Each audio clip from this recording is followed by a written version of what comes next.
हे भगवान, अब की हाली हमार मनोकामना पूरा कर देम ताकि हमरा घर के सब लोग हमरा पे खुश रही।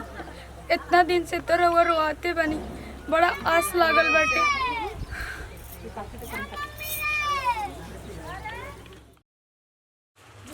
हे भगवान, हम इतना दिन से सच्चा मन से सच्चा दिल से हमरा पूजा करी ना, प्रार्थना करी ना, तब आज तक हमरा अक्षर में एगो फूल ना खिलल।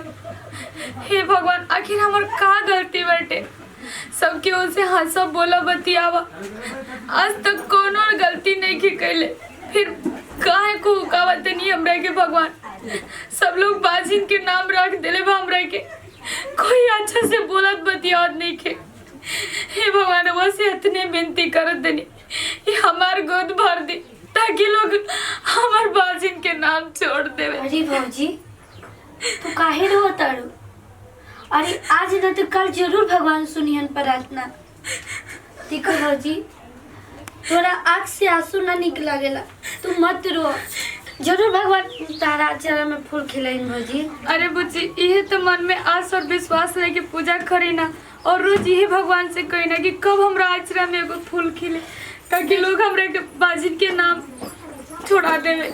देखो भौजी, तू रोए लू ना तो निक ना लागेला, तू हंसे लू तो बहुत निक लागेलू। आ देखो तू हंसे न भौजी। बुच्ची, काहे जबरदस्ती हंसावत नहीं? हंस न भौजी। का भइल भाभी, का रोत हो?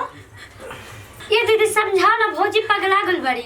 का भाभी, काहे इतना रोत हूँ? अरे आज नहीं तो कल भगवान तोहरो देबो करिहन ना, काहे इतना रोत हो तू? अरे गाँव समाज ने कहे तो भौजी, हमनी के देखी चुप हो जा, इतना रोल जाला का? बुच्ची, हमरा के बहुत दुख लागला कि आखिर रो लोग इनके एगो भतीजा हो जे।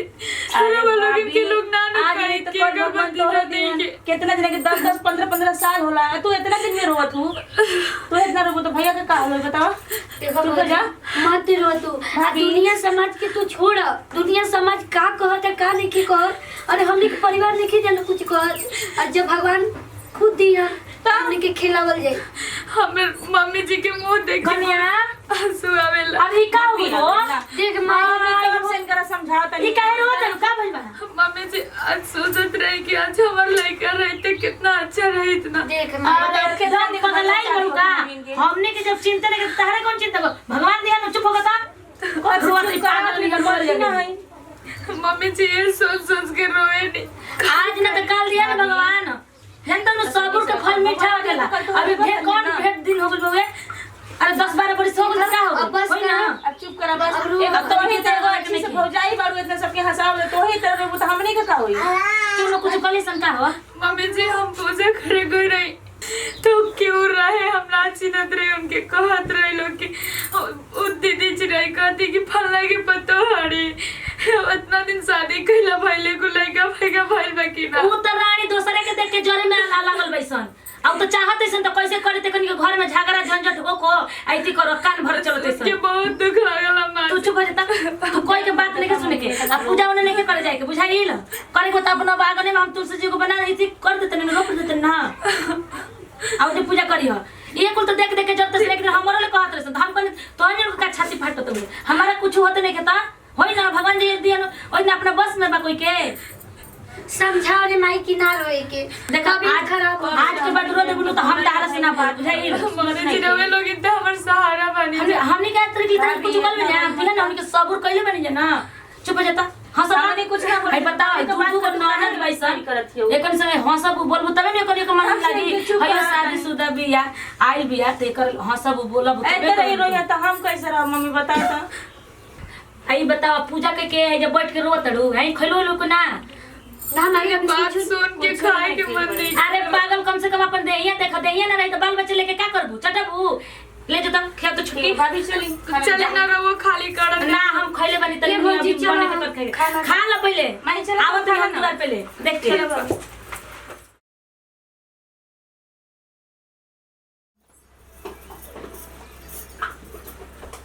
मम्मी जी दीदी कहाँ गई थे केकरा से कहीं मम्मी मम्मी जी ओहो का जाने कैसन धूप भइल बा ये भगवान जी जल्दी जल्दी खींच के जाई का जाने इहाँ के तो औरू हनी खोल खोल के पैंट कुर्ता यही तरी धो दी ना तनी की बुझाला ना तो अपने से धो दी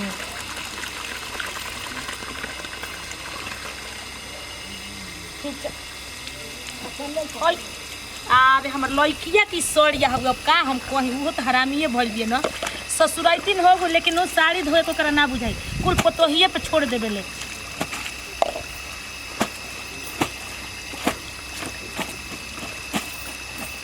का जाने केने बाई सनु है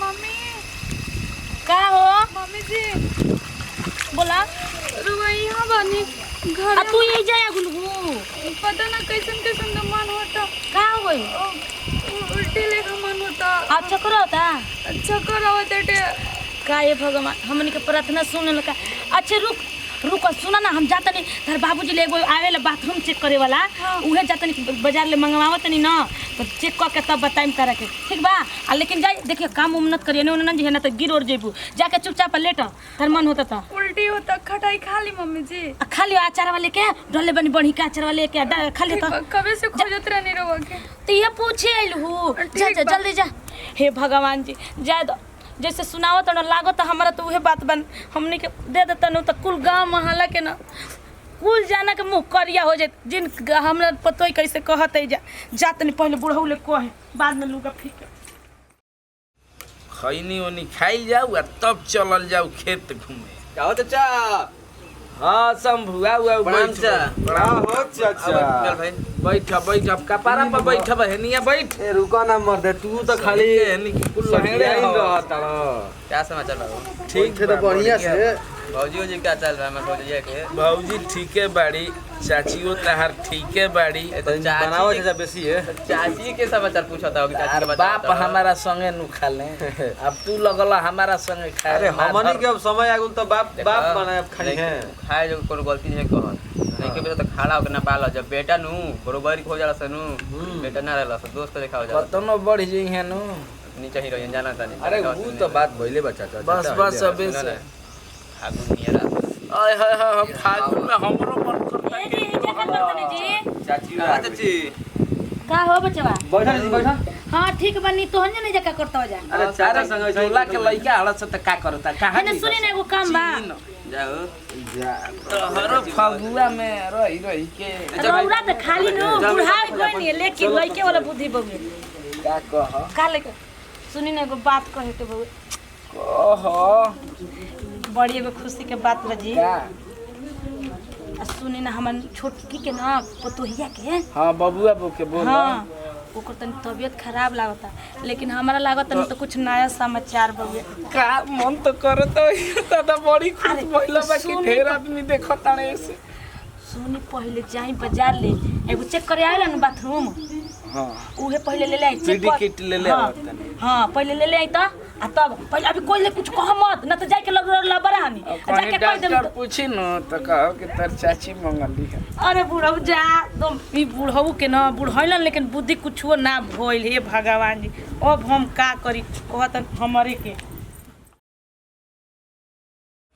का जाने कैसन कुलक्षणी बिया आई हम तो जानत नहीं तो बेटा जन्मी लेकिन बेटिए दे देलस आई दम इसको समझे में नहीं कहत हम का करी का ना गाँव महल के तो हंसे लगल तना मारल तो बड़ा खुश बैठ रही तो बेटा होई बेटा वैसे तो बेटी दे देलस आई हम तो घर में करके रहे ना दे देख लिहन आवत बुढ़ाऊ नु तब हम हाय कहत हाय हाय हाय बड़ी धाधाई रहू नाती होई नाती लो लोला ना खेलाब हम ये धधाई हाँ। रौरा ना धधाई एगो रही तो का कपार पर विपत्ति बटोर लेलू नु घर में विपत बटोर ले नातिन खेल नाती खेलई है तो हम अब कह दी- बजावा बाजा लोला ना लेके खेलाब हम बटोले बनी नु तो हम ही साफो करम बुझाई घर में रहे ना दे ओकर के फेंकब ना करू तो हम कर दे लगा के जेसीबी कुल ही सफाई कर दे लगा के जैसे भी सफाई कर दे हाँ। हम का जाने तो बेटिए पैदा हो जाई बोले ना तू तो खुश रहबे करो ओकरी ओकर कितना चल हमरा अब नात होई नात होई सब कुछ कह चलत रह मुंह बाबा के अब देखे मुंह बाबा के कह तो बेटी भइल बिया गांव भर में चारों रे कतना मन खुश रहे रे नाती होई नाती ई कजन कहल ई राक्षसिन बिया देख दरिद्री प्योर दरिद्र पतो ही बिया हमनी के हां बिया ना ओकर घर में निकाली ता अरे का सुनता करता रे रे हाँ मम्मी जी बुझिया के तेल लगाओ ते अइबे की आई हम अरे बाबू दादी के पास जा बाबू दादी भी एला में नहीं क्या कराई बुझाई हाँ। तू का चाहत रे लड़की फेंकबे आ त तू घर में रहबे हां मम्मी जी रो का कहतनी का कहत हमें बेटी ना चाहिए बुझाई हां सोच ले तू का कह चाहत का रे हो गई मम्मी जी आखिर यही कोख से बेटी पैदा हुई यही कोख से फिर होला बच्चा पैदा अब 10 लाख लोटी लगाई जिनका बिया हमें लोटी अब हमरा के लोटी लगी कर्जा ले वो अपना कर्म किस्मत से जन्मेला मम्मी जी रो का और तू हूं की समतल जन्मल बाड़ू किस्मत रे जन्मेला न त हमरा लड़की ना चाहिए हमरा लड़का चाहिए लड़का हमरा नात खिलाए के नात बुझाई अरे माई मम्मी जी ई तू का कहत है इमे कौन गलती बा भौजी के बताओ भगवान जोन दिलन तोन भाई तो भौजी के गलती नहीं के तो भौजी के कह देते करे के फेंक जाओ के ना हूं आई आई के रहो करे घर में रहे और तू ज्ञान गंगा के चरण पास करा मार मरी जाइबू बाबूजी रो चुपे रही ई तो ढेर बोले ले ओकर पता नहीं के बुझाई तानी दुआरी दुआरी की चौपर रगड़ल चलता आ जहां जाता ही लोटी मांगता सा तू ही बताओ हमू तो बेटी बानी बताओ ऊ बेटी बिया अगर हर माई तोरा ऐसन करे लगियन तो बेटा बेटी धरती पे जन्म ना लियन माई समझ माई तू हमरा कुछ ना के समझे के हमरा नाच चाहिए त नाच चाहिए मम्मी जी हमें लगी कि ना फेंको तो ते ना फेंको तो दे हम फेंके देता अरे तो घर से निकल तू कह दे तुम चल जा हमरा घर से लेके मम्मी जी कार हुआ कहते नहीं हम कैसे के फेंक दी मम्मी जी हमें का मुंह देखले की चाह बुझाई लो हमारे करे जो बाहर से मम्मी जी भौजी लेकिन कोनो बात ना रवा एक लेके फेंकले में खुशी बा ए भौजी का फेंक दे करत अरे समझ माई हट कुछ नहीं के समझे के हमरा नाच चाहिए तो चाहिए रवा के नाच चाहिए ना ठीक बा मम्मी जी हमें के फेंक दे भौजी ठीक कर लेना तू माई हां हम ठीक कइनी अरे वाह आज पता चल गई दुनिया समाज कहते कि माई तो माई होली माई के पूजल जाला लेकिन आज पता चला था माई कि माई ये धरती पर कसाई भी हो गई बारी और सोच माई 9 महीना को कि मेरा के पाल पोस के जन्म देली आ तू कह फेंके के ठीक बा माई अगर तोर इहे विचार बढ़ गए तो हम चल जाता नहीं हम तो बेटी हैं माई ऐसे ये घर में हमरो रुके के कोनो अधिकार नहीं के अब बाबूजी तू समझा जब हम जन्म ले रही पोस पाल के इतना बड़ा कइला अरे हमरे के काहे ना फेंक देला बाबूजी हमू तो बेटी रही हमरे के फेंक देवे के चाहते समझा बाबूजी अगर ऐसे ही हर बाप हर माई बेटा बेटी के साथ नफरत कर लगे ये धरती पर ना बेटी हो और ना ये घर में कौन वंश खिली समझा बाबूजी ठीक बा तो लोग की समझावल बहुत बेकार बा ठीक बा समझिए कि हम मर गई नहीं तो लोग के कहते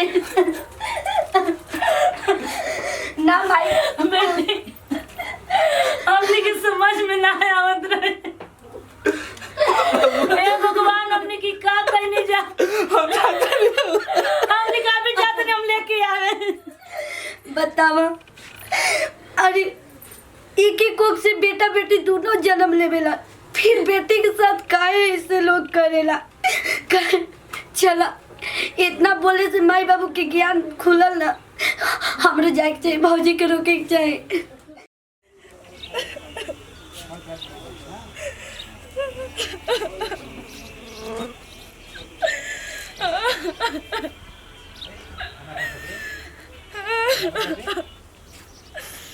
काहे माई तू तो जानत रहनु कि घर में कोनो बेटी के मान सम्मान नहीं के फिर हमरा के बेटा काहे ना देलू माई काहे ना देलू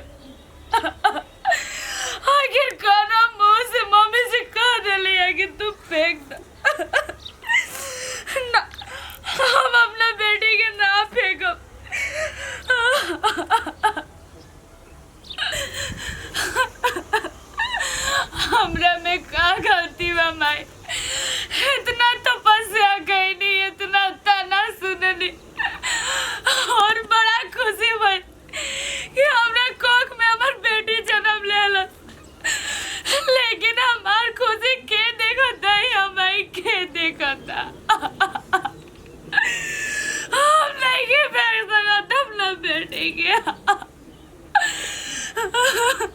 हम जाए तो साथे जाए। मम्मी जी के हमरा बताया बता और हमने बेटी बताया नहीं गया। नहीं ना हो के दे माई।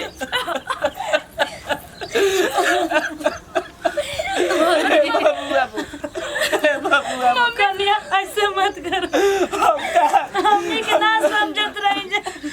मम्मी जी हमरे के जाए दी। मम्मी जी हमारे घर में कोनो जगह नहीं है। मम्मी जी ना कन्या भौजी अगर तू चल जाए तो हमनी के पापी न हो जाए जा।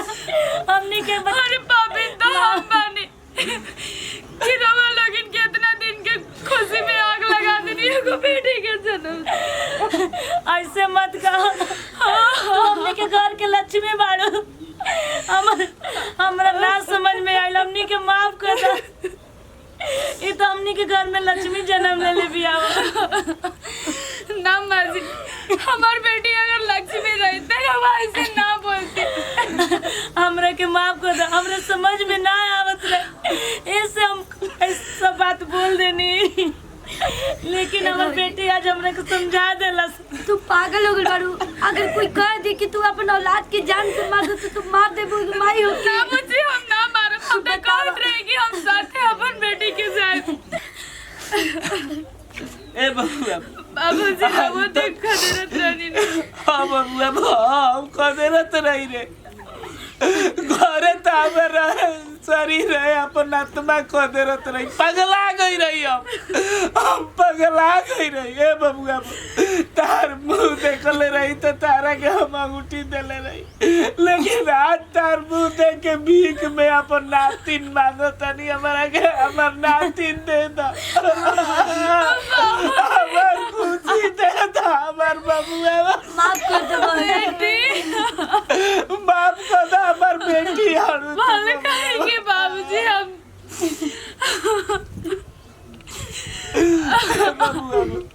बबुआ मम्मी जी जब बेटी गलती कर ले तो बाप माफ कर ला का बाप गलती करी तो बेटी ना माफ। बाबूजी ने का पाप करे तेरी हमरा सामने हाथ जोड़ के। बाबूजी बाबा लक्ष्मी ना माफ कर दो, हमनी के माफ कर। बाबू ये माई अब रोते रहू। अब चल लिया के भौजी।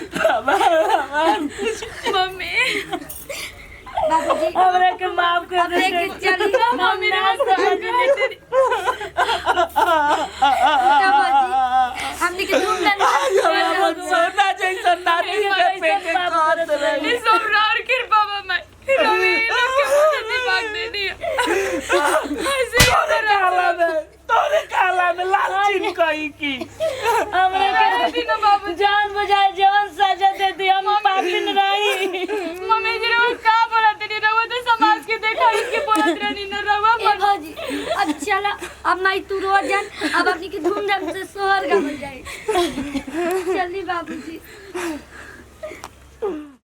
भैया ये जौन हमनी के कहनी है अपना पतो संगे कि नाती ना चाहिए बहुत गलती कहनी है। हर माई बहन लोले हाथ जोड़ के हम कह मनीष बाबा ऐसा गलती मत करी सगर से। ऐसे माई हो जाइए कसाई तक के बेटी जन्माई तो ऐसे हाथ जोड़ के विनती करतनी हर माई से और सास ससुर से विनती करतनी कि रवा लोगिन अपना पतो के अपना बेटी के ऐसे प्रताड़ित मत करी जा। जी जी बिल्कुल। अगर हमने की वीडियो थोड़ा सा भी अच्छा लगी तो कि इतना परिवार में शेयर करी जाए। इतना परिवार में कि जो थोड़ा सा भी सोचत हो के वो सोच के उतने पर रुक जाता कि ऐसे ना करे के होके।